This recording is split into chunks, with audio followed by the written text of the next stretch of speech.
meio de um apocalipse zumbi, Marco e seu amigo acabam se escondendo dentro de um carro. Será que eles conseguirão sobreviver?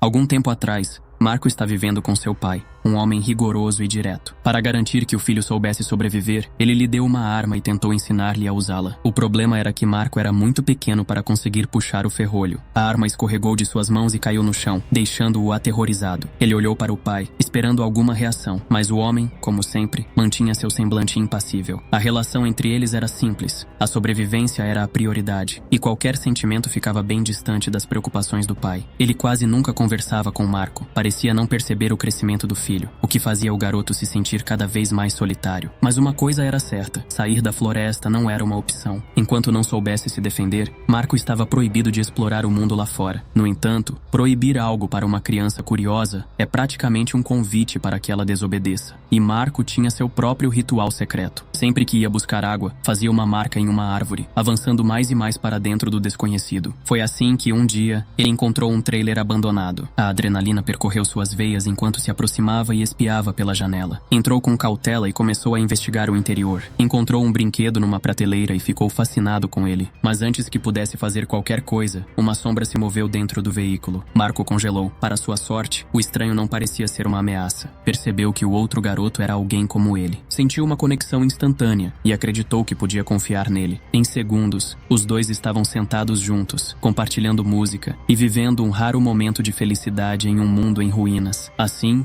entre zumbis e um pai que falava menos que um monge, Marco encontrou algo precioso, um amigo, mas sabia que seu pai jamais aceitaria aquilo. Então escondeu o brinquedo que Mo lhe deu como um segredo valioso e voltou para casa. No entanto, havia se demorado demais. Quando chegou, o pai estava esperando, com uma expressão sombria. O grito foi como um trovão, tão forte que as castanhas que Marco carregava caíram ao chão. O pai, pensando que o filho só tinha saído para coletar comida, decidiu deixá-lo seguir em frente. A partir de então, as visitas ao trailer se tornaram rotina. Foi assim que Marco conheceu Mo, a mãe do garoto. Uma mulher gentil e calorosa, um completo oposto de seu próprio pai, que parecia ter sido treinado para o distanciamento emocional. Mo abraçava Marco sempre que podia, algo que ele nunca tinha experimentado. Inspirado por ela, Marco decidiu tentar se aproximar do pai ao voltar para o acampamento, e tentou reunir coragem. Marco, com a curiosidade a todo vapor, perguntou ao pai: "Eu tenho uma mãe?" A resposta foi o silêncio absoluto. Até que um dia, durante uma caçada na floresta, uma série de tiros soou ao longe. Marco se escondeu atrás de uma árvore, e ao espiar, viu algo que fez seu sangue congelar. A mãe de Mo estava ferida, ajoelhada diante de seu pai. Antes que Marco pudesse compreender a situação, o pai levantou a arma e puxou o gatilho. O horror tomou conta dele, e ele correu para casa, se escondendo debaixo da cama. Permaneceu ali até que o pai chegasse tarde da noite, completamente transtornado, tremendo e bebendo direto da garrafa, murmurando coisas sem sentido. Uma coisa Marco sabia: ele não poderia mais ficar ali. No dia seguinte, sem avisar ninguém, pegou suas coisas e saiu. Foi direto até o trailer, encontrou Mo e fez um convite irrecusável: fugir dali e ir para o lendário Vale de Pedra. Os dois partiram, mas Mo não era tão aventureiro quanto Marco. Em certo ponto, ele simplesmente parou e se recusou a seguir em frente. "Mamãe", disse ele. Sem alternativa, Marco contou tudo o que sabia. Depois disso, continuaram juntos até a beira da floresta, mas o perigo os aguardava. Uma figura estranha apareceu no horizonte, e foi então que encontraram um carro abandonado. Entraram rapidamente, mãos batendo nas janelas. Zumbis, muitos deles. Mo entrou em pânico, e Marco, sem saber o que fazer, mas de repente um silêncio absoluto tomou conta do ambiente. O que quer que estivesse lá fora, havia caído. O carro se abriu, e para a surpresa de Marco era o pai. Depois de verificar cuidadosamente se Marco não estava ferido ou mordido, o pai soltou um suspiro profundo de alívio. No entanto, ele ignorou completamente Mo. Agarrou o braço de Marco e insistiu para que voltassem imediatamente para o acampamento. Marco, porém, resistiu. Ele se soltou e gritou com o pai, acusando-o de ser uma pessoa cruel, culpando-o pela morte da mãe de Mo e até mesmo sugerindo que ele tivesse feito o mesmo com a sua própria mãe. O pai não teve tempo para explicações. Sem outra escolha, o pai rapidamente escondeu Marco em um local seguro e voltou para resgatar Mo. Seus tiros eram certeiros. Cada disparo derrubava um zumbi. Em pouco tempo, ele conseguiu limpar a área e levar Mo para um local seguro.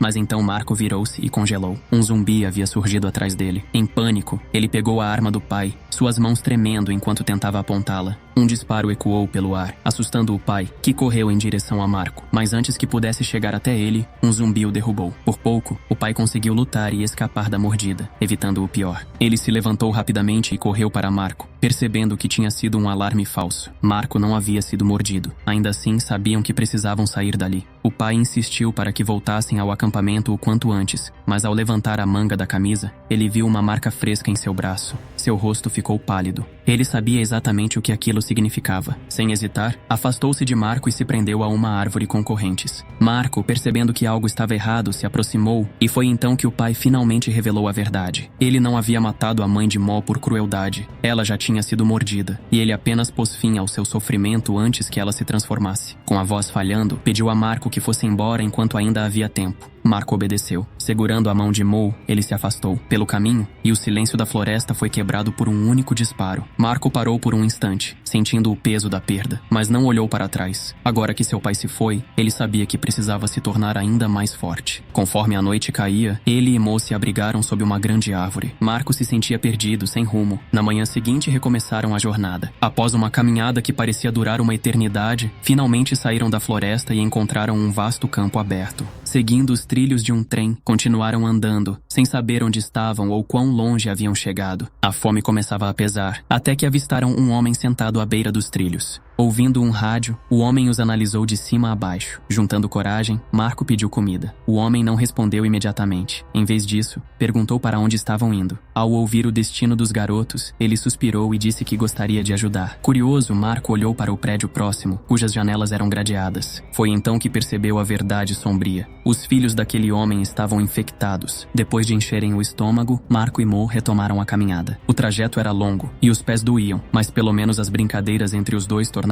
tudo um pouco mais suportável. Parecia um bom abrigo até Marco espiar lá dentro. Felizmente, de repente, 2 brutamontes armados surgiram no meio do caminho. As opções eram inexistentes. Foram capturados sem direito a reclamações e jogados dentro de um carro. A viagem foi longa e nada agradável. Quando finalmente chegaram ao destino, foram levados até John, o chefe do lugar. Ele olhou para eles com uma expressão de interessante. Mas logo seu olhar mudou para puro choque. 2 garotos saudáveis, sem infecção. Isso era praticamente um milagre. John explicou que depois que o surto começou, todos os bebês nasciam já contaminados. A humanidade estava em contagem regressiva para a extinção, mas ao ver Marco e Mo, uma esperança renasceu nele. Só que Marco não era do tipo que se encaixava em planos mirabolantes. Diferente de Mo, que confiava em qualquer um com um sorriso no rosto, Marco era mais esperto, e isso incomodava John. Mandar Marco para o setor de descarte. Felizmente, o soldado encarregado da missão tinha um coração. Ao invés de matar o garoto, decidiu soltá-lo em segredo. Se Marco fosse um pouco mais prudente, ele não ia deixar Mo para trás sem ajuda. Encontrou Mo e juntos começaram a fugir sorrateiramente. Só que John logo percebeu o sumiço e, como um vilão clássico, resolveu descontar sua raiva em alguém. Foi o soldado que pagou o preço. Enquanto isso, Marco e Mo seguiam correndo sem olhar para trás. Mo, exausto, começou a resmungar que estava com sede. Marco, já estressado, decidiu ir procurar água. Ele encontrou um prédio abandonado, entrou, vasculhou o lugar e encontrou algumas roupas e um pouco de água.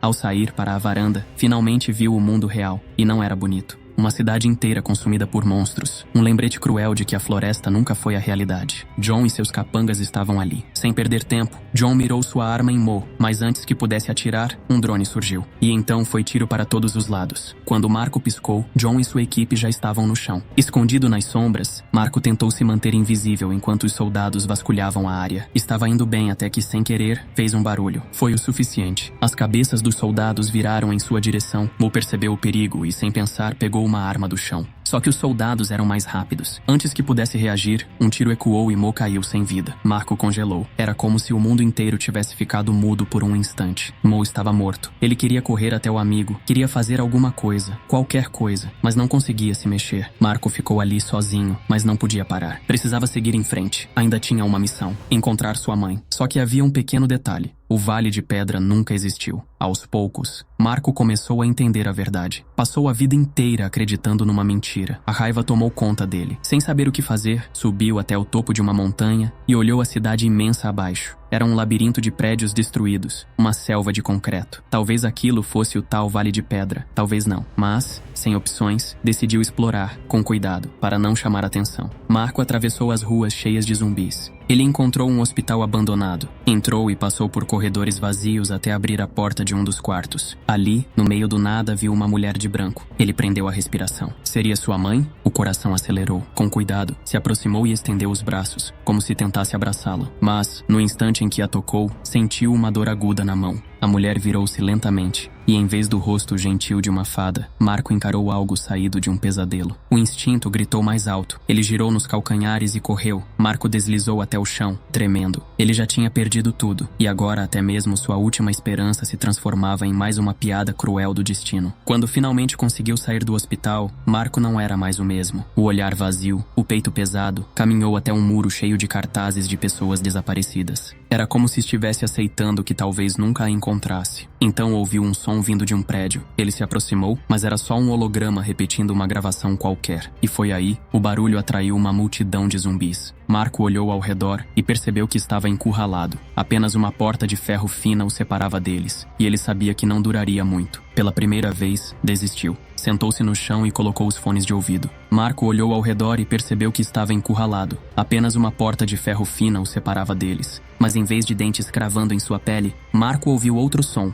Rajadas de balas. Ele abriu os olhos e viu uma figura que parecia saída de um sonho. Uma soldada com uma armadura brilhante pisando nos mortos, como se fosse uma entidade sobrenatural. A soldada retirou a máscara e se aproximou, mas então seu olhar endureceu. Ela viu a mordida na mão de Marco e, sem hesitar, sacou a arma. Mas Marco, nada de pânico, apenas olhou para ela, tranquilo. Então, a soldada notou um detalhe que mudou tudo. A marca na mão de Marco, o símbolo dos nascidos no Apocalipse. Essa criança não se transformava. Ela era imune. De repente, Marco deixou de ser apenas um garoto perdido. Ele era a última esperança da humanidade. Eu sou o Marco. Ele segurou a mão da soldada e juntos caminharam para longe das ruínas.